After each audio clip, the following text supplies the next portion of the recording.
ഒരു ശരണമനിഞ്ഞും കൃഷ്ണ നീ മാത്രമാണെൻ ഒരു വിടുമകഥാതിൽ വേതുറച്ചാൽ ഉറപ്പായി തിരുവടി തെളിയുന്നു മുന്നിലും തന്നിലും പിന്നിരുപുറവും അതേ മട്ടിങ്ങ് കാണണം.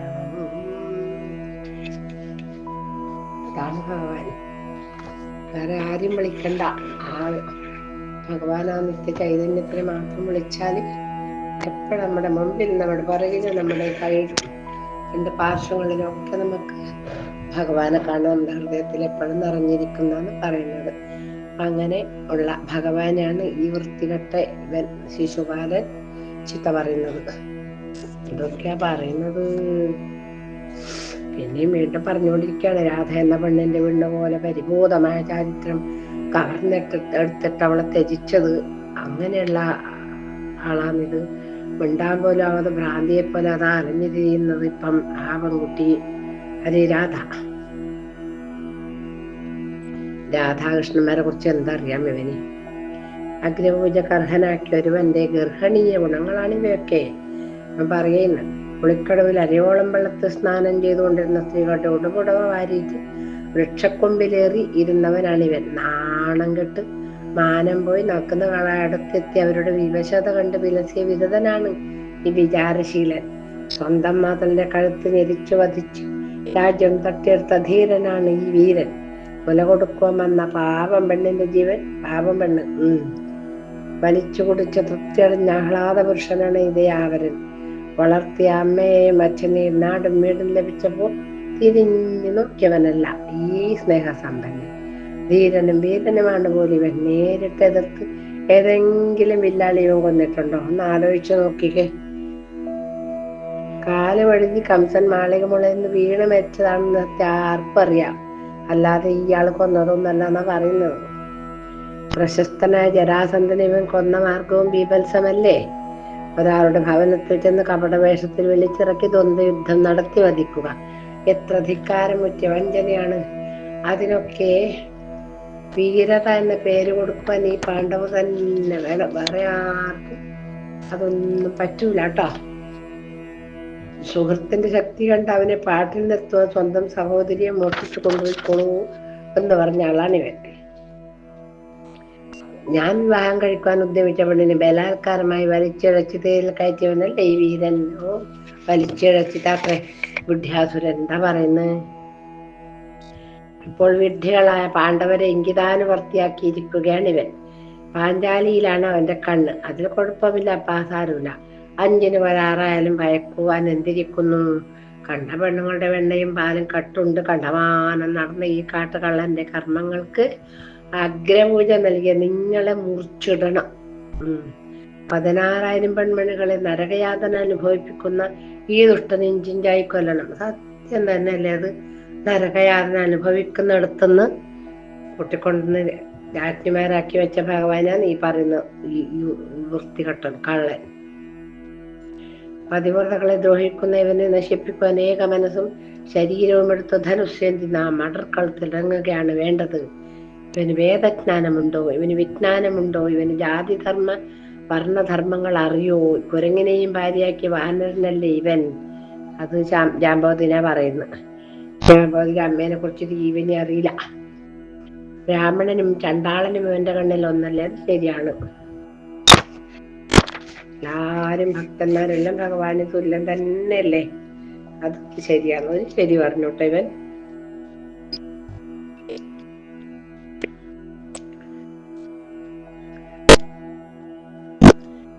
പട്ടിയെയും പന്നിയെയും പശുവിനെയും ഒന്നുപോലെ കാണുന്ന പാമരനല്ലേ ഇവൻ? ഇവന് വീടുണ്ടോ? നാടുണ്ടോ? നാട്ടിൽ നിന്നോടി കടലിൽ കഴിയുന്ന കുടിലനല്ലേ ഇവൻ? പുറത്ത് കാണുന്ന ഇന്ദ്രനീല വർണ്ണം അകത്തെ കറുപ്പിന്റെ ബഹിസ്ഫുരണം മാത്രമാണ്. അകത്തെ ആ കറുപ്പുണ്ടല്ലോ, അത് പുറത്തിങ്ങനെ വന്നു പോന്നതാണെന്നാ പറയുന്നത്. എട്ടും പൊട്ടും തിരിയാത്ത സഹദേവന്റെ ഭാഷണങ്ങൾക്ക് സുഭാഷിതാനുവാദം നൽകിയ ഭീഷ്മനെ എന്ത് പറയണമെന്നറിയില്ല. ഭീഷ്മരെയും കുറ്റം പറയണ്ട. വേണ്ടെങ്കിലും പെണ്ണുങ്ങളെ വേലാൽ സ്വീകരിക്കുന്നതിന് മിടുക്കനാണ് അയാളും. അയാൾക്ക് വേണ്ടെങ്കിലും അനിയന്മാർക്കെന്ന് പറഞ്ഞിട്ട് പിടിച്ചു കൊണ്ടിരുന്ന അയാളാണ് ഭീഷ്മരാജ്. അതുകൊണ്ട് ഭീഷ്മര കാര്യം പറയണ്ട എന്നാണ് പറയുന്നത്. നാട്ടില് നല്ലത് മറ്റൊരാളുണ്ടെങ്കിൽ അത് ഞാൻ മാത്രമെന്നാണ് ശിശു പാലം പറയുന്നത്. ശിശു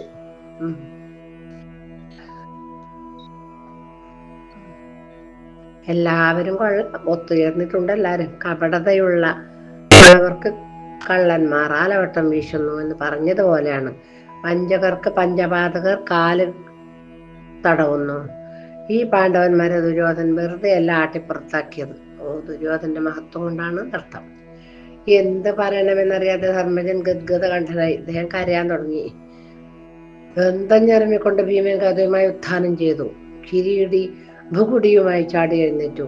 കാണ്ഡീവത്തിൽ ഞാൻ ബന്ധിച്ചു പറഞ്ഞു, ഛീ നിർത്തട അഹങ്കാരി, കടുതരമായ എന്റെ കെടുവാക്കുകൾ ഇനി അക്ഷരം നാവിൽ ഉതിർന്നാൽ അസ്ത്രം അതിനെ പിഴുതെടുക്കട്ടോ. നിന്റെ നാവ് വേണ്ടാതെ വർത്താനം പറയണ്ടെന്ന് അർജുനൻ പറഞ്ഞു.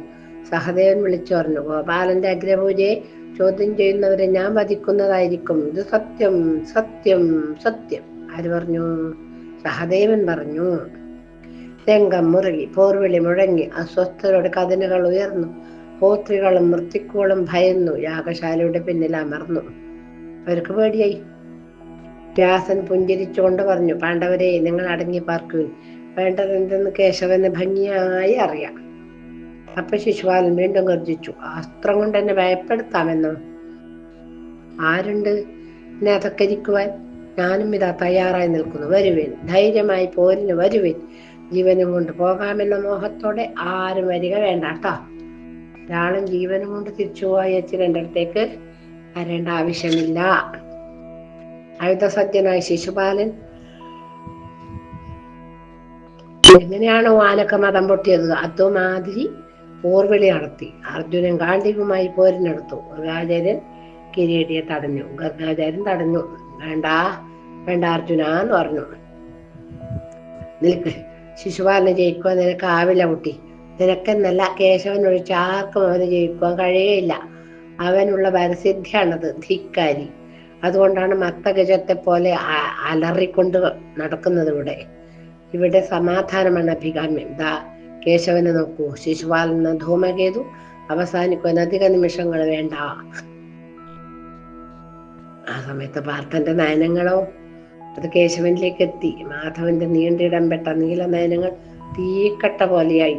ജ്വലിക്കുന്ന കണ്ണുകളിൽ നിന്ന് തീപ്പൊരികൾ ചിതറുന്നുവെന്ന് കാണികൾക്ക് തോന്നി. കായാമ്പൂ നിറമേണ്ട തിരുവുടൽ വിറപൂണ്ടു. 100 കോടി ഭാസ്കരപ്രഭ കേശവ കളയപരത്തിൽ നിന്നു ചിന്നിച്ചിതറി. പ്രോജ്വലം കതിരൊളി വീശി. വദനത്തിൽ അനന്തകോടി സൂര്യദീപ്തി ചിന്നി ദാവാഗ്നിപ്രഭ കത്തിയുയർന്നു. ആർക്കും ഒന്ന് നോക്കുവാൻ പോലും കഴിയാത്ത പരിവേഷം കേശവനിൽ ഉയർന്നു. മുകുന്ദന്റെ നയനങ്ങളിൽ 14 ലോകങ്ങളും പ്രതിബിംബിക്കുന്നതായി തോന്നി. ഭൂമിയുടെ അന്ത്യത്തിൽ മല പോലെ അലയിട്ടുയർന്ന മേഘങ്ങൾ ആ നയനങ്ങളിൽ എല്ലാവർക്കും ദൃശ്യമായി. അതൊക്കെ അപ്പൊ കാണാൻ പോകുന്ന എല്ലാവർക്കും അറിയാട്ടോ. അനന്തതയിൽ നിന്നും രവിബിംബം അടർന്നു വീഴുന്നതായി കാണുന്നവർക്ക് തോന്നി. സമുദ്രം കരകവിഞ്ഞുയർന്നു, ചിന്നി നുരഞ്ഞു ഭൂമിയെ വിഴുങ്ങി. ആകാശം തൊടുന്നത് പോലെ കാണപ്പെട്ടു. എന്താ? സമുദ്രത്തിലെ തിരമാല. അനന്തതയോളം ഓളമിട്ട സാഗരത്തിൽ അലതള്ളുന്ന അരയാലിലയും അതിൽ പള്ളികൊണ്ട വിഷ്ണുവിനെയും കണ്ടു. നിമിഷത്തിനുള്ളിൽ മായുകയും ത്രിപുടീഭാവനായ ത്രിനേത്രൻ ത്രയംബകവുമായി താണ്ഡവമാടുന്നതും കണ്ടു. മഹാദേവനെയും കണ്ടു ഇവര് എല്ലാരും. ഒരു നിമിഷം കഴിഞ്ഞപ്പോൾ കാലുഗ്രവനായി ഭൂമിയെ ധരിക്കുന്ന അനവധി രൂപങ്ങൾ കേശവൻ മാറി മാറി വരുന്നതും ആ നയനങ്ങളെ കണ്ടു. എല്ലാം ഭഗവാന്റെ ആ ചെന്താമര കണ്ണിലാണ് കാണുന്നത്. പെട്ടെന്ന് പാഞ്ചജന്യം മുഴങ്ങി. കിരീടി ഗാണ്ഡീവൻ ഞാണേറ്റി.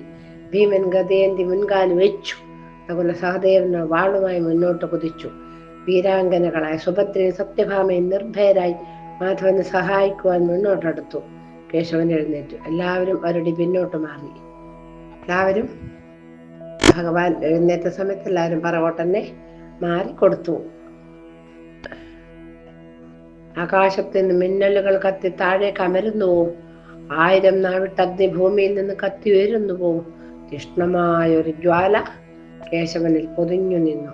ധർമ്മജന്റെ വദനം വിവർണമായി. എന്ത് ചെയ്യണ്ടോ എന്നറിയുന്നില്ല അദ്ദേഹത്തിന്. അദ്ദേഹം വളരെ വളരെ വളരെ പാവല്ലേ, ഒന്നും ഇങ്ങനത്തെ ഉള്ളൊന്നും കാണാനുള്ള ശക്തി പോലും ഈ ധർമ്മജന് ഇല്ല. വ്യാസം പറഞ്ഞു, യുധിഷ്ഠിരാ, ദേവന്റെ ഭാവം ഇനിയും ജ്വലിക്കും. ഇത് രൗദ്രമാണ്, രജോഭാവമാണ്. സനകാദിമുനികളുടെ ശാപമായ വൈകുണ്ഠപാലകരായ ദേവീജന്മാർക്ക് 3 ജന്മം എടുക്കണം. 2 കഴിഞ്ഞു. ഹിരണ്യാക്ഷ ഹിരണ്യകശിപുവായും രാവണ കുംഭകർണന്മാരായും 2 ജന്മങ്ങൾ കൊഴിഞ്ഞുപോയി. ഇപ്പോൾ ശിശുപാല ദന്തവക്ത്രന്മാരായി അവർ ജനിച്ചിരിക്കുകയാണ്. ഗോപതിയുടെ കരത്താൽ അവർ മോക്ഷദായകരാവുകയാണ്. ശിശുപാലന്റെ നിധനത്തിന് വേണ്ടിയാണ് മധുമഥന് ഈ രൂപം കൈക്കൊള്ളുക. പേടിക്കാതിരിക്കുക, ആരും പേടിക്കണ്ട കേട്ടോ. നമുക്കിത് കാണാം, എന്തിപ്പോ സംഭവിക്കുന്ന എന്താണ് നമുക്ക് കാണാം. കണ്ടാൽ മതി, ആരും സംസാരിക്കണ്ട, ആരും പേടിക്കണ്ട. കേശവന്റെ മനസ്സിലൊരു ചിന്ത ഉണർന്നു. ഒരു യുദ്ധം ഉണ്ടാവാൻ പാടില്ല. യുദ്ധമുണ്ടായ യാഗം അലങ്കോലമാക്കും. ശിശുപാലനെ മാത്രം വധിച്ചാൽ മതിയല്ലോ. അവന് മാത്രം, ബാക്കിയുള്ളവരെന്തിനിപ്പം കൊല്ലെന്ന് വേണ്ടാന്ന് ഭഗവാൻ തീരുമാനിച്ചു. ഇങ്ങനെ ചിന്തിച്ചു മാധവൻ മന്ദപ്പുറത്തേക്ക് നടന്നു. ശിശുപാലൻ പറഞ്ഞു, ധർമ്മജ, നിനക്ക് വാളെടുക്കാൻ അറിയില്ല അല്ലേ? നിന്റെ അനുജന്മാരെ വിട്, അവരെ നീ നിയന്ത്രിച്ചു നിർത്തുന്നോ? എന്റെ ഖഡ്ഗം പൊളഞ്ഞു തുള്ളുന്നു. എന്തിന്? നിന്റെ അനുജന്മാരുടെ രക്തത്തിന് വേണ്ടിയിട്ട്. അല്പം രക്തം അത് പാനം ചെയ്യട്ടടോ. വരൂ, ആണത്തമുള്ള രാജകുമാരൻ യുദ്ധത്തിന് വരും. കേശവൻ പോർക്കളത്തിലെത്തി. പാഞ്ചജന്യം വിളിച്ചു. പ്രത്യേക സ്വരത്തിൽ പറഞ്ഞു, ശിശുപാല, ഞാൻ അച്ഛൻ പെങ്ങളെ കരുതി നിന്റെ ധിക്കാരം സഹിച്ചു. ഇനി നീ ഒരൊറ്റ അക്ഷരം ശബ്ദിച്ചാൽ അപ്പൊ പൊട്ടിച്ചിരിച്ചു ദുഷ്ടൻ. കേശവ, നിന്റെ വാക്കുകൾ പാണ്ഡവരുടെ മുമ്പിൽ നടപ്പാകും. അവർ വിഡ്ഢികളാണ്, പക്ഷെ ഞാൻ പുരുഷനാണ്. നിനക്ക് വില്ലെടുക്കാമെങ്കിൽ 1/2 നിമിഷം എന്നോട് പൊരുതുക. നിന്റെ അഹമ്മതി ഞാൻ ഇന്ന് തീർക്കും. ഓനി പോവാനേക്കും, പാർഷദനല്ലേ, വൈകുണ്ഠത്തിലെ പോവാനായി ഓനി.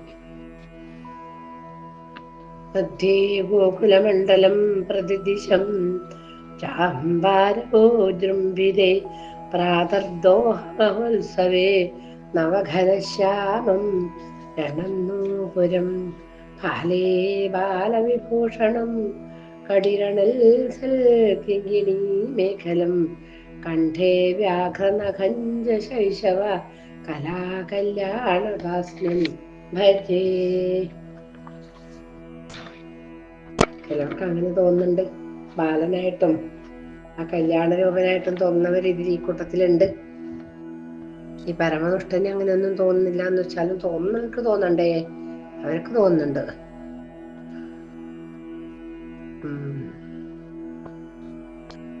കേശവൻ ഒന്ന് നോക്കി. ഭഗവാൻ ഈ വിദ്യാസുരനായ തന്റെ പാർഷദനായ വിജയനോ അതിലേതോ ഒന്നാന്നിവൻ. വിജയൻ ദന്തവക്രനാണ്.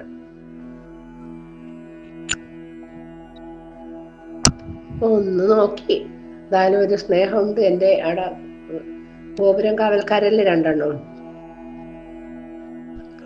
അപ്പൊ ഒരുപാട് ആൾക്കാര് ചുറ്റും വന്ന് നിരന്നു. പെട്ടെന്ന് നിശബ്ദത അവിടെ പടർന്ന് കയറി. ഒരു സൂചി നിലത്ത് വീണാല് ശബ്ദം കേൾക്കാം, അത്ര നിശബ്ദത. കാലുകൾ അല്പം അകത്തി മാധവൻ പാദമുറപ്പിച്ചു. ഭാരം ദുസ്സഹമായി മേദിനി എരിഞ്ഞു. മാരടം അമർന്നു. അവൾ പിടഞ്ഞു. ഭഗവാൻ ഒന്ന് കാല് കുറച്ച് അങ്ങോട്ടും ഇങ്ങോട്ടും അകഴ്ത്തി വെച്ചിട്ട് ഇങ്ങനെ നിന്നു. അപ്പം തന്നെ ഭൂമിദേവി ഞെരുങ്ങാൻ തുടങ്ങിയെന്നാ പറയുന്നത്. മാധവൻ പിന്നെ നോക്കിയതാര ശിശുപാലന്. വിസ്ഫാരിതമായ നയനങ്ങളിൽ നിന്നും വജ്രസൂചികൾ പുറത്തേക്ക് വന്നു. കേശവന്റെ മുഖത്തേക്ക് നോക്കുവാൻ ആരും ധൈര്യപ്പെട്ടില്ല. എപ്പോഴും കോമളബാലനല്ല. വരണ്ട സമയത്ത് വരണ്ടതുപോലെ വന്നാല് എല്ലാവരും പേടിച്ച് രണ്ടും നടക്കും എന്ന് പറഞ്ഞ പോലെയാണ്. ബ്രഹ്മ രുദ്രന്മാരെ കേശവൻ ഹൃദയത്തിലേക്ക് ആവാഹിച്ചു. നാഗഫണമാലകൾ ചാർത്തി ചാരം പൂശി നെറ്റിക്കണ്ണുമായ രുദ്രൻ മാധവന്റെ ഹൃദയത്തിൽ അധിവസിച്ചു. ബ്രഹ്മനും കേശവനും ഉണർന്നിരുന്നു. മൂർത്തികൾ മൂവരുമൊത്ത് ചൈതന്യധന്യമായി കേശവൻ വലതുകരം മുന്നിലേക്ക് നീട്ടി. അപ്പോഴെന്താണ്ടായത്? സൂര്യകരം കത്തിയായി ജ്വലിക്കുന്നത് പോലെ കേശവന്റെ വലതുകരം കത്തിക്കാളി. ഒരൊറ്റ നിമിഷം അനന്തതയിൽ നിന്നും മിന്നലുകൾ താണിറങ്ങി മേഘങ്ങൾ കൂട്ടിയിടിച്ചു. ഘോര ശബ്ദങ്ങൾ ഉയരുന്നൊരു രംഗം. കാണികൾക്ക് കാഴ്ച പോയി, ശബ്ദവും പോയി. ഒന്നുമില്ല അപ്പം. ചെവിയും കേൾക്കുന്നില്ല, കണ്ണ് കാണുന്നുമില്ല, ഒന്ന് സംസാരിക്കാൻ പറ്റുന്നുമില്ല. കേശവന്റെ കരത്തിൽ മിന്നിക്കറങ്ങുന്ന സുദർശന ചക്രം. അവരുടെ മുമ്പിൽ, ഈ ജനങ്ങളുടെ മുമ്പിൽ അന്ധകാരം മാത്രം, ഒന്നും കാണുന്നില്ല. ആ സമയത്താണ് ഭഗവാന്റെ കരത്തിലേക്ക് ഭഗവാന്റെ ആയുധമായ സുദർശന ചക്രം വന്നത്. സുദർശനത്തിന് നീല വെളിച്ചം ഇന്ദ്രപ്രസ്ഥത്തിൽ നിറഞ്ഞു നിന്നു. ജനങ്ങളൊന്നും അറിഞ്ഞില്ല കേട്ടോ. അവർക്ക് കണ്ണും കാണുന്നില്ല, കാതും കേൾക്കുന്നുമില്ല. എല്ലാം നഷ്ടപ്പെട്ടിട്ടുള്ളത്. അപ്പൊ ഭഗവാൻ പൊട്ടിച്ചിരിച്ചു. ഭഗവാൻ വളരെ ദുർലഭമായിട്ടേ പൊട്ടിച്ചിരിക്കാറുള്ളു. എപ്പോഴും ആ തുമന്തഹാസം പൊഴിയുന്ന സുന്ദര വദനത്തില് വല്ലപ്പോഴുമാണ് ഈ പൊട്ടിച്ചിരി വരുന്നത്. അത് ഇപ്പോഴാ ഈ സമയത്ത് അതുണ്ടായി. ചിരിയോടെല്ലാം നിരയായി പരന്നു. പ്രകൃതിയിലെ സൂക്ഷ്മജാലങ്ങളെ ഏറ്റുവാങ്ങി. ആകാശത്ത് ദേവന്മാർ നിരന്നു നിന്നു. അവരുടെ കരങ്ങളിൽ പാരിജാത പൂക്കൾ ഉണ്ടായിരുന്നു. എന്തേ? പുഷ്പവൃഷ്ടി ചെയ്യേണ്ടവർക്ക്. അതിനു വേണ്ടിയാ. പ്രപഞ്ചത്തിലെ സർവശക്തികളും കേശവനിലേക്ക് വിലയം പ്രാപിച്ചു. ശിഷ്ടതയെ രക്ഷിക്കുവാൻ നിഷ്ഠപേശ്വരൻ അഷ്ടാദശ ശക്തികളെ ചക്രത്തിലേക്ക് ആവാഹിച്ചു. കരതലത്തിൽ അലാതവൃത്തമായി ശോഭിച്ചിരുന്ന സുദർശന ചക്രം പെട്ടെന്ന് കേശവന്റെ നികടത്തിൽ നിന്ന് മോചിതമായി. ഏത്? ഭഗവാന്റെ വിരലിൽ നിന്ന് ചക്രം പോയി, തെറിച്ചുപോയി. അവിടേക്ക് പ്രചണ്ഡമാരുത പ്രവേഗത്തിൽ ബടവാഗ്നിയുടെ ഭീകര രൂപത്തിൽ ഭൗമ മണ്ഡലം ജ്വലിച്ചുയരുന്ന പ്രകാശത്തോടെ സുദർശനം പാഞ്ഞു. എവിടേക്ക്?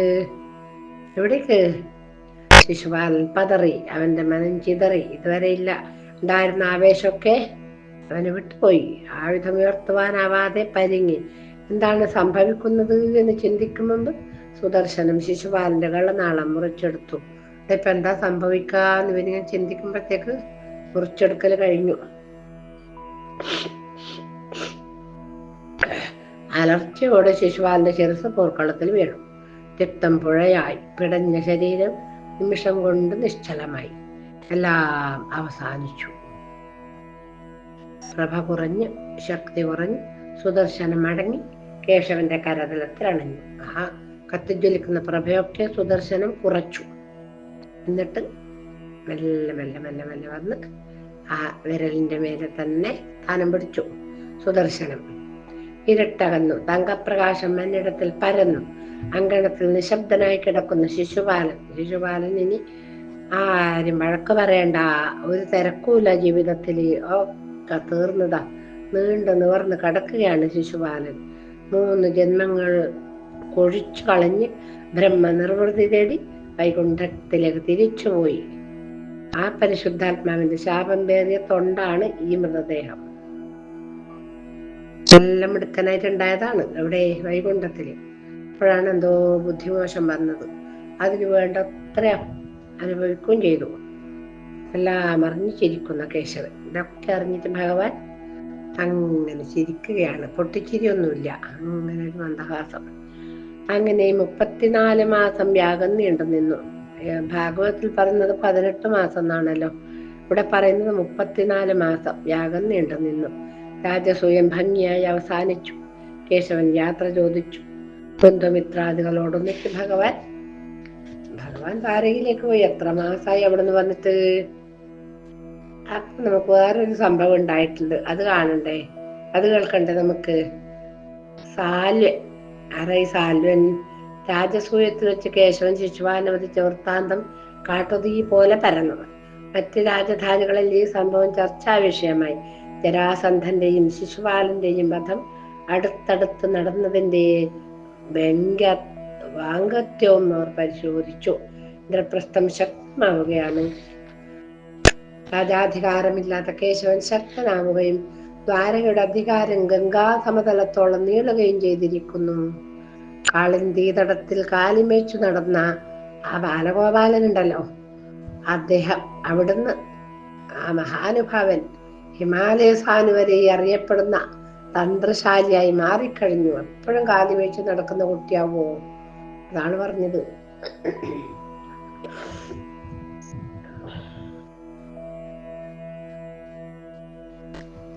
വേദാന്തക്കാതലായും യദുകുലമതിലെ വെണ്ണ കട്ടുണ്ണിയായും രാധയ്ക്കാനന്ദമായും മധുരയതിൽ മഹാരാജതന്ത്രജ്ഞനായും സ്നേഹത്തിൻ മൂർത്തിയായും ഇന്ന് ഈ കലിയുഗത്തില് ഗുരുപവനപുരം തന്നിലെന്നും വിളങ്ങും കൈവല്യക്കാമ്പിനെ പൂപ്പുക മമ മനമേ പിന്നെ വേണ്ട വിഷാദം. അങ്ങനെയാണ് എപ്പോഴും ഇവിടെ തന്നെ ഇങ്ങനെ ഇവരോടുകൂടി കളിച്ച് നടന്നാ പോരല്ലോ ഭഗവാനി. ഇവിടെയൊക്കെ പോണം, എന്തൊക്കെ കാര്യങ്ങൾ ചെയ്യണം. അങ്ങനെയാണ്.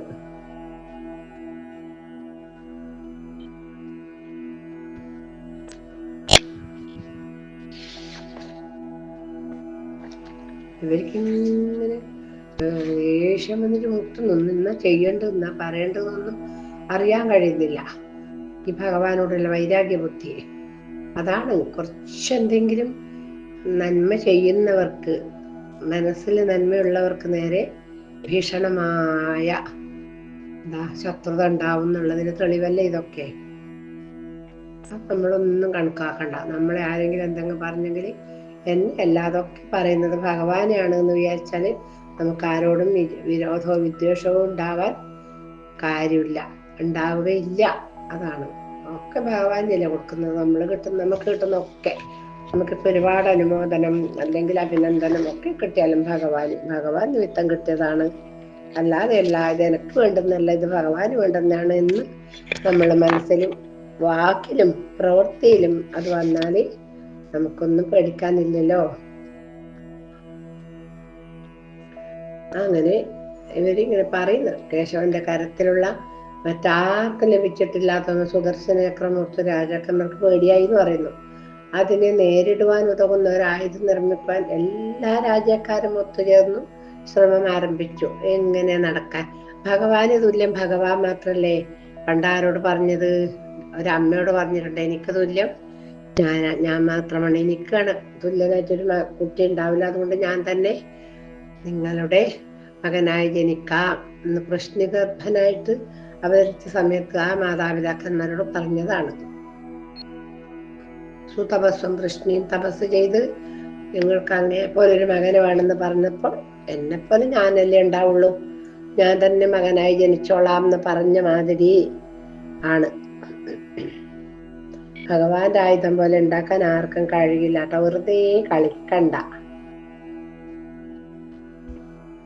അലാതവൃത്തം ഉത്ഭവിപ്പിച്ച് വേഗത്തിൽ കറങ്ങി ശത്രുവിന്റെ ശരീരം ഖണ്ഡിച്ച് തിരികെ എണയുന്ന ആയുധത്തിന്റെ രൂപം പോലും നിർമ്മിക്കാൻ കഴിഞ്ഞില്ല. എന്നിട്ട് വേണ്ടേ ശിശുപാലന് മരണം കേട്ട് എല്ലാവരും അസ്വസ്ഥനായത് സാല്വൻ എന്ന മിഥിലയിലെ ഏറ്റവും അസ്വസ്ഥനായത് ഈ സാല്വൻ, മിഥിലാധിപതിയായ സാല്വൻ. കേശവനോട് പണ്ടേ വൈരാഗ്യം വിദ്വേഷവും ഉണ്ടായിരുന്നു. ദുഷ്ടന്മാർക്ക് നല്ലവരെ കണ്ടുകൂടാ. അത് പ്രത്യേക അന്നും ഇന്നും ഉള്ള ഒരു ഗുണങ്ങളാണ്. ശിശുപാലന്റെ വധം അവനെ വല്ലാതെ ചൊടിപ്പിച്ചു.